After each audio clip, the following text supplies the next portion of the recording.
পারস্য উপসাগরে গতরাতে এক নজিরবিহীন সামরিক পরিস্থিতি হয়েছে। মার্কিন বিমানবাহী রণতরী ইউএসএস আব্রাহাম হরমুজ প্রণালীর কাছে পৌঁছানোর সঙ্গে সঙ্গে ইরানি নৌবাহিনী তাদের ইতিহাসের অন্যতম শক্তি প্রদর্শন করেছে। মার্কিন নৌবহর সাগরীয় অঞ্চলে প্রবেশ করতেই ইরানের ৩০০টি দ্রুতগতির মিসাইল বোট কম দূরে চলে আসে।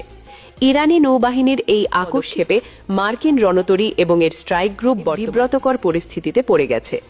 পেন্টাগনের পরিকল্পনা অনুযায়ী এই অঞ্চলে মার্কিন উপস্থিতির কথা থাকলেও ইরানের এই পাল্টা পদক্ষেপ সব হিসেব নিকাশ পাল্টে দিয়েছে। সরাসরি যুদ্ধের প্রস্তুতি ইরানি নৌবাহিনী তাদের সব জলযানকে প্রথমবারের মতো জাহাজ বিধ্বংসী ক্ষেপণাস্ত্রে সজ্জিত করে সাগরে নামিয়েছে। ইরানি নৌবাহিনীর এই কার্য অত্যন্ত সুপরিকল্পিত এবং আক্রমণাত্মক। মার্কিন রণতরী আব্রাহাম লিঙ্কন হরমুজ প্রণালী সীমানায় প্রবেশ করে ইরানি বোটগুলোর রাডারের চোখ ফাঁকি দিয়ে অত্যন্ত কম দূরত্বে চলে আসে।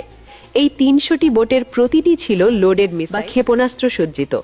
ইরানের পক্ষ থেকে স্পষ্ট বার্তা দেওয়া হয়েছে এটি কোনো সাধারণ মহড়া নয়, বরং যুদ্ধের জন্য পূর্ণাঙ্গ প্রস্তুতি। ইরানি নৌবাহিনী তাদের সব ক্ষেপণাস্ত্র ব্যবস্থা নিরাপদ গুদাম থেকে বের করে লঞ্চপ্যাডে স্থাপন করেছে।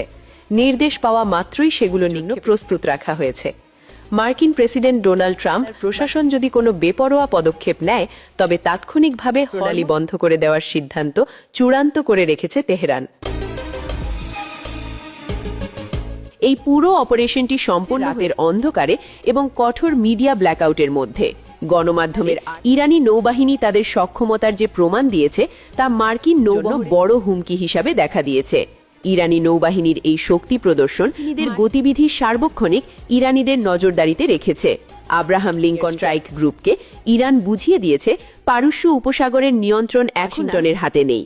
যে কোনো ভুল সিদ্ধান্তের ফলে এই অঞ্চলটি মার্কিন নৌবাহিনী এক বড় ফাঁদে পরিণত হতে পারে।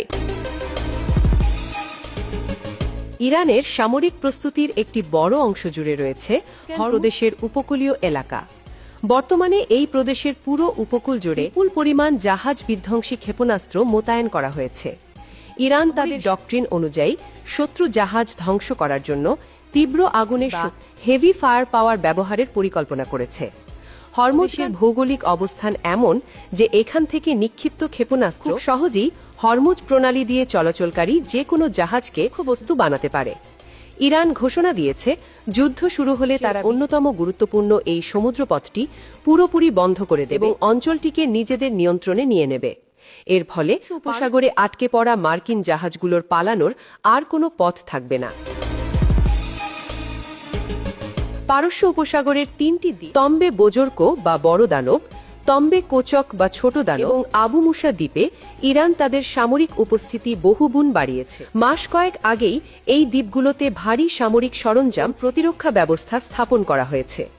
এই ৩টি দ্বীপ হরমুজ ঠিক মাঝখানে অবস্থিত, যা সামরিক দিক থেকে অত্যন্ত গুরুত্বপূর্ণ। দ্বীপগুলো থেকে খুব সহজেই প্রণালীর উপর দিয়ে চলাচলকারী জাহাজে হামলা চালানো সম্ভব। ইরান এই দ্বীপগুলোকে এখন এক একটি দুর্ভেদ্য ঘাঁটিতে পরিণত করেছে। এখান থেকে মার্কিন নৌবহরের উপর যে কোনো সময় বড় ধরনের হামলা চালানো হতে পারে। এছাড়া হরমুজ প্রণালীর পানিতে বিপুল সংখ্যক নৌ মাইন বসানোর কাজ করেছে তেহরান।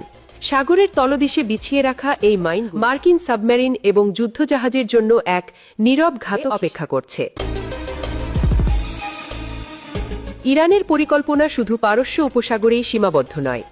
হলে তারা পারস্য উপসাগর থেকে লোহিত সাগর পর্যন্ত সমস্ত নৌপথ অবরুদ্ধ করে দেওয়ার পরিকল্পনা করেছে। এই পথগুলো বন্ধ হয়ে বিশ্ববাজারে জ্বালানি তেলের সরবরাহ পুরোপুরি বিচ্ছিন্ন হয়ে যাবে। সরাসরি প্রভাব পড়বে পশ্চিমা দেশগুলোর অর্থনীতিতে। তেলের দাম বেশচুম্বী হবে, যা আমেরিকা এবং ইউরোপের অর্থনীতির জন্য বড় ধাক্কা। ইরানের পক্ষ থেকে পশ্চিমা দেশগুলোকে সতর্ক করে বলা হয়েছে যুদ্ধের বাজারে যে অস্থিরতা তৈরি হবে তাতে তারা বুঝতে পারবে প্রতিটি মন মাগরে আসলে কতটা চর্বি লুকিয়ে থাকে। অর্থাৎ বিলাসিতার যে তাদের কঠিন বাস্তবতার মুখোমুখি হতে হবে। মার্কিন সংবাদ মাধ্যম নিউ ইয়র্ক পোস্টের আগে ইরানের সামরিক সক্ষমতা নিয়ে নতুন তথ্য উঠে এসেছে। বলা হয়েছে ইরানের স্বল্প খরচে ড্রোনের ঝাঁক মার্কিন বিমানতরী ইউএসএস আব্রাহাম লিঙ্কনের জন্য এক বাস্তব এবং বড়। মার্কিন সামরিক বিশেষজ্ঞরা বলছেন ইরানের ড্রোনগুলো আকারে ছোট এবং দামে সস্তা হলেও এগুলো যখন শত শত বা হাজার হাজার সংখ্যায় সঙ্গে হামলা চালায় তখন তা ঠেকানো যে কোনো আধুনিক প্রতিরক্ষা ব্যবস্থার জন্য কঠিন হয়ে পড়ে। মার্কিন রণতরীতে থাকা আকাশ প্রতিরক্ষা ব্যবস্থা সীমিত লক্ষ্যবস্তুকে প্রতিহত করতে পারে, কিন্তু ড্রোনের ঝাঁক সেই সক্ষমতাকে করে দিতে পারে। তেহরান এই ধরনের অপ্রতিসম যুদ্ধে বা এসিমেট্রিয়ারে অত্যন্ত দক্ষ। মধ্যপ্রাচ্যে মার্কিন নৌ আধিপত্য খর্ব করার জন্য ইরান এই ড্রোন প্রযুক্তিকে প্রধান হাতিয়ার হিসেবে ব্যবহার করছে। ইরানের এই ড্রোন সক্ষমতার পাশাপাশি রাজনৈতিক প্রেক্ষাপটও আমেরিকার বিপক্ষে যাচ্ছে। পারস্য আরব দেশগুলো, বিশেষ করে সৌদি আরব এবং কাতার, তাদের অবস্থান করেছে। এই দুটি দেশ জানিয়ে দিয়েছে তারা তাদের মাটিতে থাকা মার্কিন সামরিকগুলো ইরানের ওপর হামলার জন্য ব্যবহার করতে দেবে না।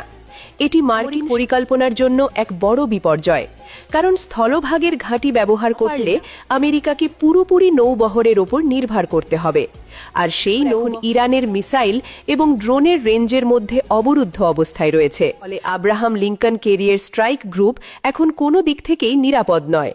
মিত্র এই অসহযোগিতা আমেরিকাকে এই অঞ্চলে কার্যত একা করে দিয়েছে।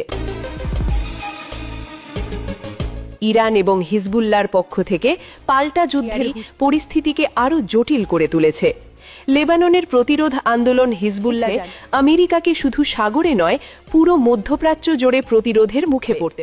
ইরানি নৌবাহিনী এবং তাদের মিত্ররা যৌথভাবে মার্কিন স্বার্থে আনার প্রস্তুতি নিচ্ছে। হরমুজ প্রণালীতে মার্কিন নৌবহর আটকে হল তাদের রসদ সরবরাহ এবং চলাচলের স্বাধীনতা পুরো ইরানের ইচ্ছার ওপর নির্ভর করছে।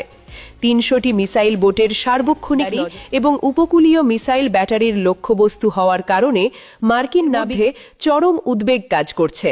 পেন্টাগন চাইলেও এখন সহজে থেকে বেরোতে পারবে না, এবং ইরানও হুমকির সুরে সাফ জানিয়ে দিয়েছে অঞ্চলে আগ্রাসন চালানোর চেষ্টা করলে পারস্য উপসাগরই হবে মার্কিন বাহিনীর